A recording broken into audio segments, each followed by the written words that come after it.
पण होतास तू काय झालास तू, हे कुणासाठी बोलावं लागतंय?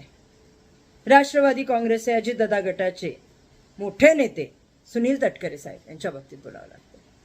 तटकरे साहेब, काल परवापासून तुमचा व्हिडिओ बघतीये, मी मीडियावरच बघतीये की रुपालीताई चाकण महिला आयोगाच्या अध्यक्ष बाईंनी निर्णय एकदम कायद्याच्या चौकटीत बसून घेतलाय.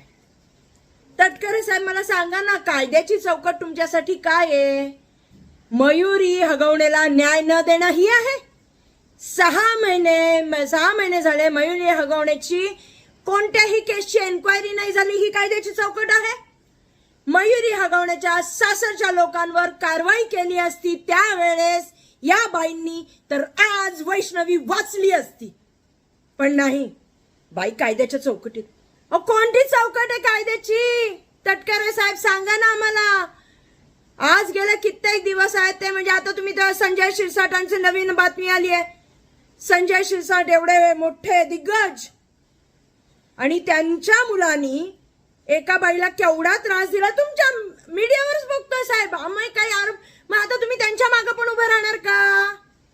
कारण का तुमची युती आहे ना, तुम्ही सगळे एकत्र आहात, मग बाजू तर घ्यावी लागेल महिला आयोगाला. महिला आयोग अध्यक्षांचा आमचा आरोप आहे, सबशेल आरोप आहे की त्यांचा घरातला एक माणूस तुमच्या पक्षामध्ये पदाधिकारी होता, म्हणून या चाकणकर बाईंनी न्याय दिला नाही. अहो तटकरे साहेब, तुमच्या घरी पण मुली बाळी आहेत, सुना आहेत. तुमची तर मुलगी महिला बाल कल्याणवर आहे, माझ्या मते संविधानिक पदावर ती पण आहे, आणि ह्या बाई पण संविधानिक पदावर आहेत ना. काय करतायत, काय केलंय आणि काय दाखवताय तुम्ही? कायद्याच्या चौकटीत बसून त्यांनी निर्णय घेतलाय. कायद्याची चौकट? असली चौकट असते कायद्याची की आमच्या मुली बाळींना फाशी देतायत, आमच्या बाळी हुंडाबळी जातात, ही कायद्याची चौकट आहे?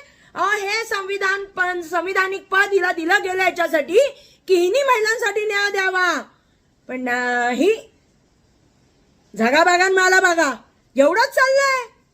कुठंतरी न्याय द्या. मी तर म्हणते ना भाऊ, तुमचं नाव सुनील तटकरे नको, तुमचं नाव पाहिजे होतं सुनील बुरुजकर. एखाद्या बुर्जासारखे समोर उभे राहताय. का वाचवताय त्यांना? का वाचवताय त्यांना? आम्ही अपेक्षा करतोय तुमच्याकडनं की आमच्या महिलांना, आमच्या मुलींना, आमच्या लेकी बाळींना न्याय द्या म्हणून. पण तुम्ही चक्क मीडिया समोर येऊन म्हणतात कायद्याच्या चौकटीत बसून त्यांनी सगळं काम केलेलं आहे. त्या कायद्याची चौकट जरा आम्हाला समजून सांगा साहेब, एकदाच समजून सांगा. आम्ही अडाणी आहोत.